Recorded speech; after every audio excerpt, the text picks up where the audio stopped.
gente tem que conversar. Tô ocupada aqui, agora não dá. Você tem que ser agora. Ai, tem que ser tudo na hora que você quer. Ah, eu fiquei com ele. Ah, sei! Ele te falou? Eu vi. Desculpa. Desculpa. Você tá aqui tentando me ajudar e eu fui não com a sua vida. Amanda, fala alguma coisa. Sei lá, grita, bate na minha cara, fala! Amanda. Vai, Amanda!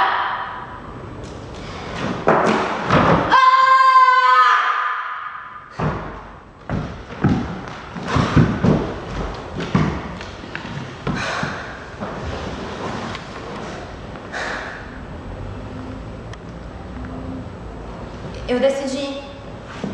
Eu vou casar com o Xavier. Parece meio maluco, mas... sei lá, acho que tudo que aconteceu foi meio que pra mostrar que a gente tem que ficar junto, sabe? Ele pode ter errado, mas ele me ama. Por que você tava tão puta lá no hotel? Porque o Xavier resolveu me contar com quem ele transou. Com a minha prima, Amanda! A gordinha? Não, a pernuda. A que vai ser madrinha? Ia, né? Porque eu não aceito madrinha de olho roxo. O que aconteceu com ela? Nada. Mas eu vou acabar com a raça daquela piranha.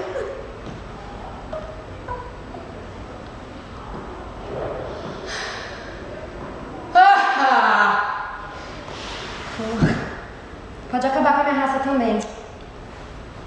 Só não me deixa com o olho roxo, tá?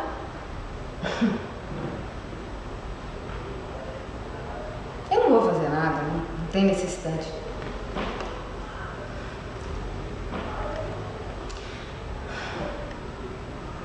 O Xavier é teu noivo, tá do teu lado faz um tempão. O Afonso eu acabei de conhecer, nunca rolou nada. Mesmo assim, né? Desculpa. Você é foda, né, cara?